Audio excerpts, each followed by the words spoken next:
Frères et sœurs, heureux de nous retrouver ce soir autour de la bonne parole du Seigneur. Je vous invite à faire une lecture dans le livre du prophète Daniel, lecture qui sera un peu longue, mais ça permettra aussi de cerner tout le contexte. Donc le prophète Daniel, au chapitre 4, et nous commençons la lecture à partir du verset 1er. Daniel, chapitre 4, et le verset 1er.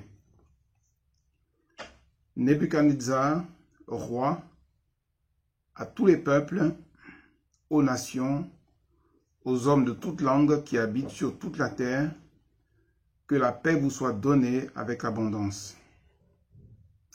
Il m'a semblé bon de faire connaître les signes et les prodiges que le Dieu suprême a opérés à mon égard. Que ces signes sont grands, que ces prodiges sont puissants. Son règne est un règne éternel et sa domination subsiste de génération en génération.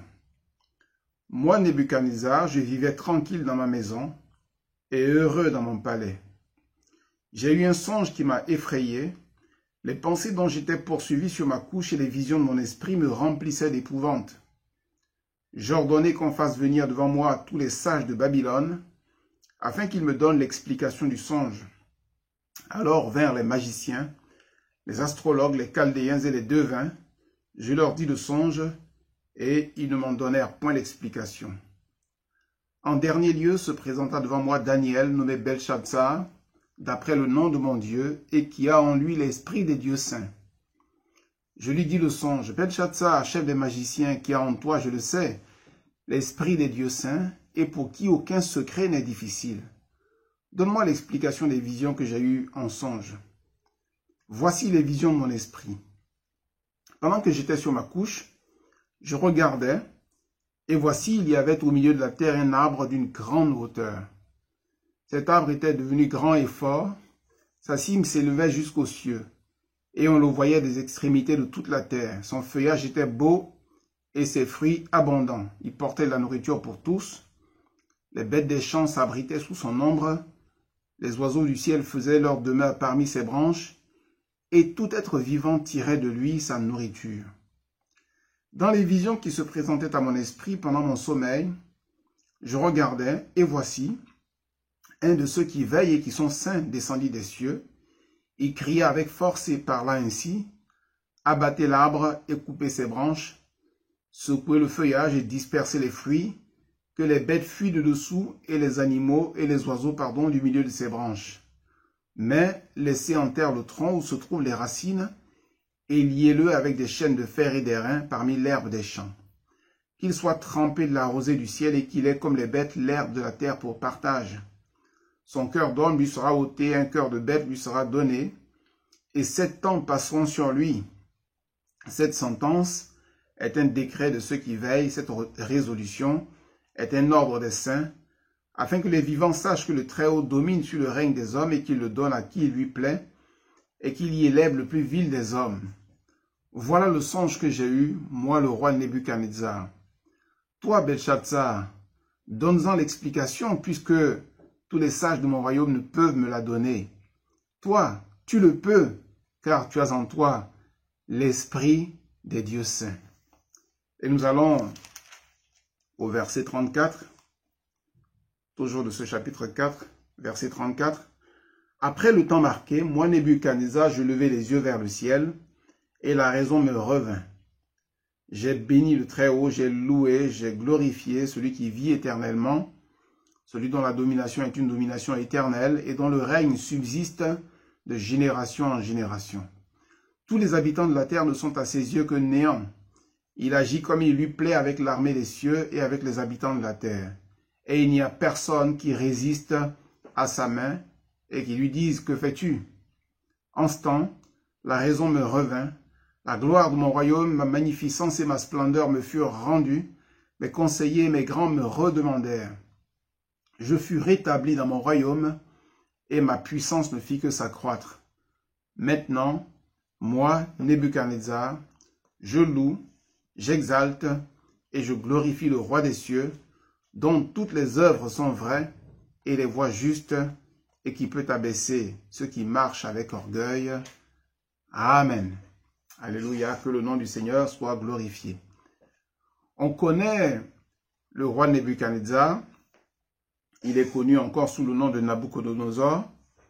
On le connaît pour ses grandes conquêtes. On le connaît pour ses richesses. On le connaît pour les grandes réalisations qu'il a faites. On le connaît par les œuvres aussi qu'il a faites. On se souvient notamment des jardins suspendus de Babylone, qui font partie des 7 merveilles du monde antique. Mais on ignore ce pan de la vie de cet homme. Pour ne pas dire que le diable va prendre soin de faire en sorte que les hommes n'aient pas accès à ces paroles qu'il a données. Il nous a dit que ces paroles, il va les adresser à tous les peuples, il va les adresser aux nations, aux hommes de toute langue qui habitent sur toute la terre. Il va leur adresser quoi? Il va leur rendre témoignage de ce que Dieu, le Dieu suprême, a fait dans sa vie. Donc, le diable a mis en évidence les œuvres de Nebuchadnezzar. Le diable a mis en avant le travail qu'il a pu accomplir, ses conquêtes militaires, sa puissance, son autorité. Mais le diable a pris soin de cacher sa rencontre avec le Seigneur. Le diable a pris soin de garder secrètement dans un lieu caché les paroles que cet homme adresse à toutes les nations afin de les engager à suivre le Seigneur, à venir vers le Seigneur afin d'avoir la vie et la vie en abondance. Que s'est-il passé? Cet homme donc est là et il va donner son témoignage. Il dira ceci au verset 4. « Moi, Nebuchadnezzar, je vivais tranquille dans ma maison et heureux dans mon palais. » Je vivais tranquille et je vivais heureux. En réalité, était-il vraiment tranquille? Était-il vraiment heureux? Peut-on être heureux sans Dieu? Peut-on être tranquille sans Dieu? Je pense plutôt qu'il était comme toute l'humanité. La Bible déclare que le Dieu de ce siècle a aveuglé l'intelligence des hommes afin qu'ils ne voient pas briller la splendeur de l'évangile de Christ, qu'ils ne voient pas briller la gloire de Dieu, qu'ils ne reviennent pas pour s'abriter sous l'ombre du Seigneur. Cet homme se déclare, je vivais tranquille, mais plus loin, au verset 37, il dira, maintenant, j'adore, je loue, j'exalte, je glorifie le roi des cieux. Il y a eu un avant et il y a eu un après. Il se croyait heureux sans Dieu. Il se croyait heureux dans toute l'expression de sa force, de sa puissance, de son autorité, de son intelligence. Mais quand il va rencontrer le Seigneur, il dira, mais maintenant. Ça nous fait penser aux paroles de Job. Mon oreille avait entendu parler de toi, mais maintenant, mon œil te voit. Oui, il y a un avant et un après. Oh, qu'il est bon de connaître le Seigneur. Qu'il nous est merveilleux d'avoir découvert la grâce de Dieu et d'avoir répondu surtout à cet appel extraordinaire que notre Seigneur bien-aimé Jésus-Christ nous a adressé. Oui, le Seigneur est là et il est encore là à inviter les hommes et les femmes à venir dans sa présence. Je vivais tranquille dans ma maison, heureux dans mon palais. Il y a tellement d'hommes, tellement de femmes aujourd'hui qui se croient heureux, qui se croient tranquilles, mais qui ne connaissent pas la grâce du Seigneur. Alors, nous prions pour que ce témoignage de Nebuchadnezzar leur parvienne et qu'ils réalisent à quel point il est bon de suivre le Seigneur, d'avoir les yeux ouverts pour découvrir l'amour de Dieu et de pouvoir ainsi marcher pas à pas derrière le Seigneur jusqu'à ce que le Seigneur vienne nous chercher pour nous amener au ciel dans la gloire éternelle. Alors, Nebuchadnezzar va donc dire ce qui s'est passé. Il a eu un songe. Il a été effrayé par les pensées de son esprit. Il ne comprenait pas ce qui se passait. Et il a fait venir, bien sûr, tous les sages, tous les magiciens de Babylone, afin de leur demander de lui expliquer le songe. Mais il nous a dit que personne n'a été capable de révéler ces choses. Qu'est-ce qu'il a vu? Il a vu un grand arbre. Un arbre qui était très haut, très fort. Un arbre qui s'élevait vers le ciel. Et il nous a dit que cet arbre-là était tellement beau, tellement merveilleux qu'il portait de la nourriture pour tous. Les bêtes des champs, les oiseaux faisaient leur nid, les êtres vivants tiraient de lui sa nourriture. Et puis quelqu'un est arrivé en disant, abattez l'arbre, coupez ses branches, secouez le feuillage et dispersez les fruits. Alors Daniel va être appelé et Daniel va donner l'explication de ce songe. Il dira, cet arbre c'est toi. Mais à cause de ton orgueil, tu vas être abattu, tu vas être coupé et tu vas recevoir un cœur d'animal jusqu'à ce que tu puisses lever les yeux vers le Seigneur, vers le ciel et reconnaître ta profonde misère. Effectivement, les paroles que Daniel dira vont s'accomplir sur le roi Nebuchadnezzar et c'est à partir de là que cet homme va vraiment revenir au Seigneur. Alors qu'il était insouciant, s'appuyant sur ses propres forces, voilà que désormais, il va compter sur la grâce de Dieu et tout ce qu'il va faire, il va le remettre entre les mains du Seigneur. Il va reconnaître que les œuvres du Seigneur sont vraies, que ses voies sont justes et il va même l'appeler le Dieu suprême. Oui, Nebuchadnezzar a levé les yeux vers le ciel. Église de Christ, nous qui connaissons le Seigneur, levons les yeux vers le ciel. Nous qui connaissons Jésus-Christ, nous qui connaissons la grâce du Seigneur, nous qui avons été éclairés, nous qui avons goûté au puissant du siècle à venir, lorsque nous sommes devant quelques difficultés, que nous ne promenions pas des regards inquiets, que nous ne nous laissions pas aller à l'abattement, mais que nous puissions nous aussi lever les yeux vers le ciel afin de contempler la gloire du Seigneur. Un arbre a été coupé, un arbre a été abattu. Mais ce qui donne une portée éternelle au message de Nebuchadnezzar, c'est que Dieu a planté un autre arbre. Cet arbre-là, c'est Jésus-Christ. Le Seigneur dira, quelque temps avant de passer à la croix, il dira avant d'aller accomplir le sacrifice suprême pour nous à la croix du Calvaire, il dira ceci: « Lorsque j'aurai été élevé, alors j'attirerai à moi tous les hommes. » Un arbre qui va donner de l'ombre à tous les hommes. L'auteur de l'Épître aux Hébreux dira ceci au chapitre 7, Hébreux chapitre 7 et au verset 26, en comparaison bien sûr de cet arbre dont le sommet tendait vers le ciel. Nous voyons Jésus-Christ, notre roi des rois, l'arbre qui ne sera jamais déraciné, l'arbre qui ne sera jamais abattu. Il nous est dit dans Hébreux chapitre 7, le verset 26, « Il nous convenait en effet d'avoir un souverain sacrificateur comme lui, c'est-à-dire comme Jésus, saint, innocent, sans tache, séparé des pécheurs et plus élevé que les cieux, qui n'a pas besoin, comme les souverains sacrificateurs, d'offrir chaque année, chaque jour des sacrifices, d'abord pour ses propres péchés, ensuite pour ceux du peuple, car ceci, il l'a fait une fois pour toutes en s'offrant lui-même. En effet, la loi établit souverain sacrificateur des hommes sujets à la faiblesse, mais la parole du serment qui a été fait après la loi établit le Fils qui est parfait pour l'éternité. Amen. Il nous convenait d'avoir un souverain sacrificateur comme lui, plus élevé que les cieux. Oui, Jésus est cet arbre qui est plus élevé que les cieux et à l'ombre duquel aujourd'hui nous pouvons trouver refuge. C'est de lui que nous pouvons tirer notre nourriture. Le prophète voit un arbre et il dira, mais cet arbre-là, ses fruits servent de nourriture et ses feuilles servent à la guérison des nations. Jésus est notre arbre à nous. Il est le plus grand, ayant été élevé à la croix du Calvaire. À cause de la mort qu'il a subie, qu'il a soufferte, Dieu l'a souverainement élevé et lui a donné le nom qui est au-dessus de tout nom, afin qu'au nom de Jésus-Christ, tout genou fléchisse dans le ciel, sur la terre, sous la terre, et que toute langue confesse à la gloire de Dieu que Jésus-Christ est Seigneur. Nebuchadnezzar donc va rendre témoignage que Dieu s'est manifesté dans sa vie, que Dieu s'est révélé dans sa vie, et que désormais, il ne vit plus en comptant sur ses propres forces, en s'appuyant sur sa propre sagesse, mais il vit en regardant le ciel et en se laissant guider par la main merveilleuse de notre Seigneur Jésus-Christ. Il y a aussi une chose qui est très importante dans ce passage et qui concerne notre relation avec le Seigneur, nous chrétiens. Ce que nous pouvons faire, ce que nous sommes appelés à faire. Lorsque les sages, les magiciens de Babylone sont appelés par le roi, ils sont incapables de comprendre les choses que Dieu veut révéler. Alors on fait venir Daniel. Et lorsque Daniel arrive, le roi va lui dire le songe. Et au verset 18, il va dire ceci. Toi, Belshazzar. Toi, Belshazzar. Et ce soir, en disant ce toi, Belshazzar, à la place de Belshazzar, chacun de nous peut mettre son prénom ou son nom. Toi, chrétien, toi, enfant de Dieu, donne-en l'explication.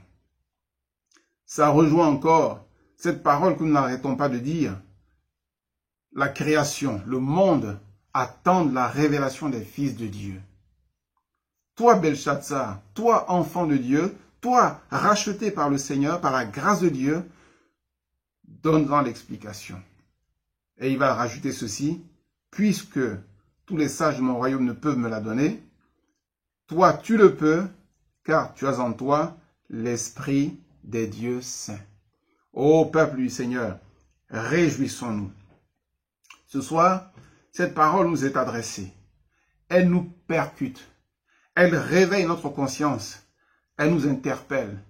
Elle nous montre nos privilèges, mais elle nous montre surtout notre responsabilité. Dieu a investi en nous. L'apôtre dira que celui qui est en nous est plus grand que celui qui est dans le monde. Oui, celui qui est en nous est plus grand que celui qui est dans le monde.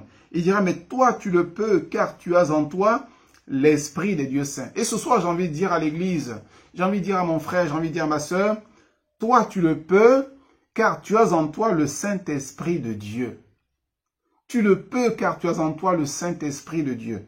Tu peux donner des explications. Tu peux avoir la révélation des choses. Tu peux parler avec autorité. Tu peux rendre témoignage.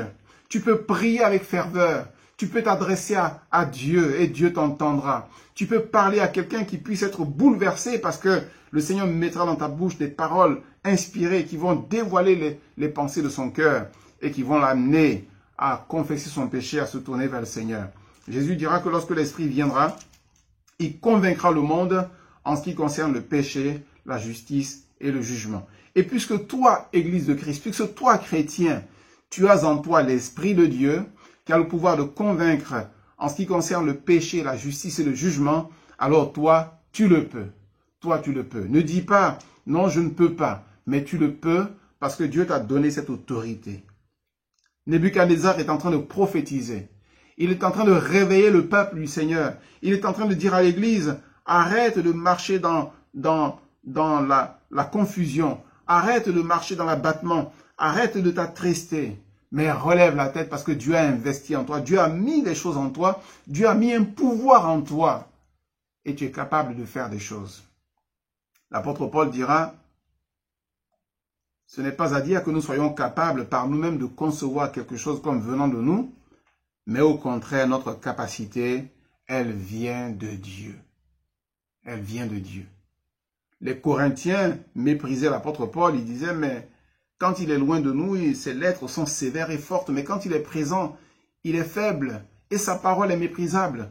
Paul n'avait rien pour éblouir les Corinthiens. Mais il avait reçu une autorité spirituelle véritable. Et Paul dit, oui, notre capacité, elle vient de Dieu. Il nous a rendus capables d'être ministres de la nouvelle alliance. Alléluia, par la puissance de son esprit.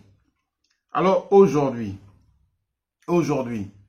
non seulement le témoignage de Nebuchadnezzar est authentique, il s'adresse à moi, il s'adresse à toi, mon frère, ma sœur, en disant, toi tu le peux, mais Dieu s'adresse à nous.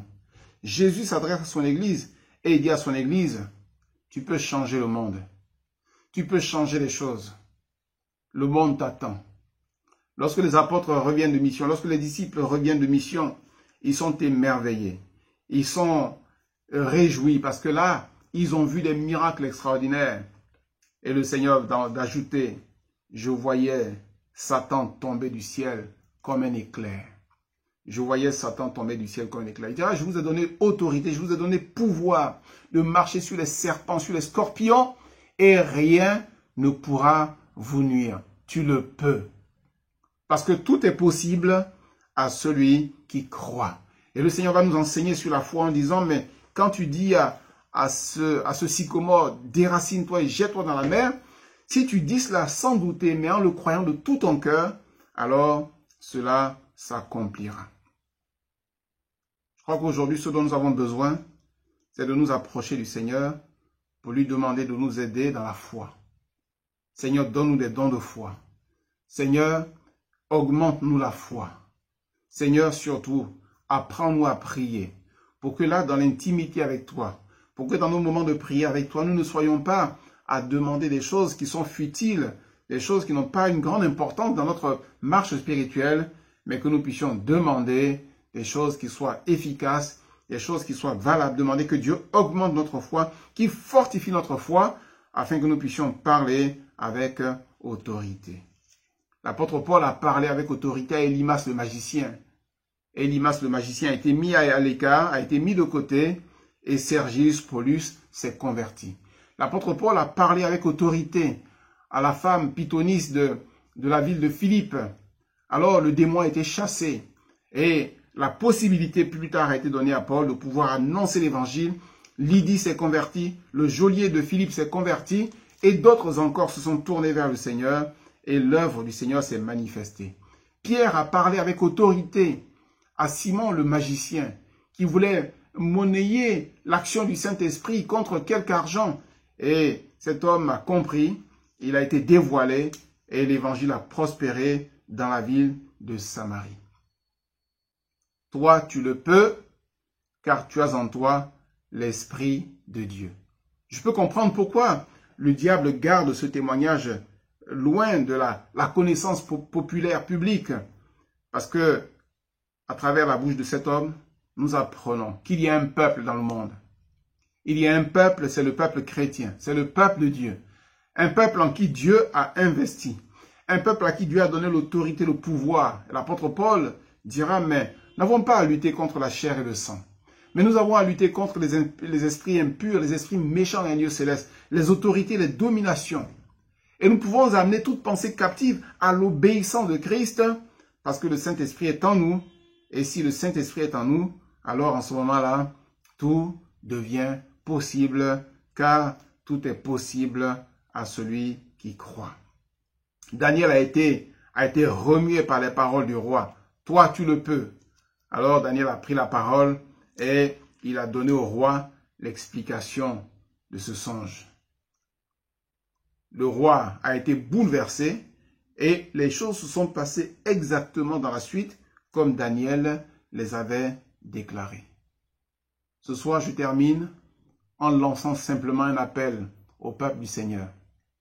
Je dirais que nous sommes tellement faibles. Nous sommes tellement faibles. Nous sommes tellement craintifs. Nous sommes tellement craintifs. Nous sommes, comme je le disais dimanche à l'église, dans la période du prophète Jérémie, avant la fin du royaume de Juda, avant l'invasion par Nebuchadnezzar. Et le prophète Jérémie considère ces temps difficiles de la fin, et il dira, l'herbe de tous les champs est desséchée.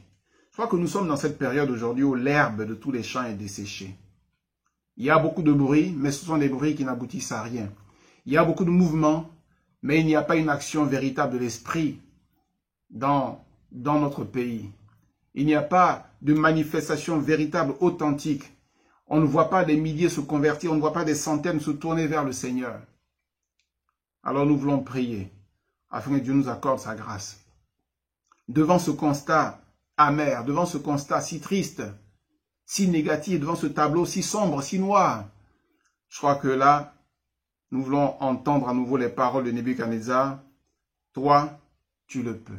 Nous le pouvons. Alors, unissons nos efforts dans la prière. Alors, mobilisons-nous dans la prière. Cherchons Dieu de tout notre cœur. Revenons au Seigneur de tout notre cœur. Oublions notre orgueil. Que nos cœurs soient déchirés, que nos cœurs soient brisés. Le prophète dira, déchirez vos cœurs et non vos vêtements. Et revenez à l'Éternel de tout votre cœur. Aujourd'hui, nous avons besoin de revenir au pied de Jésus.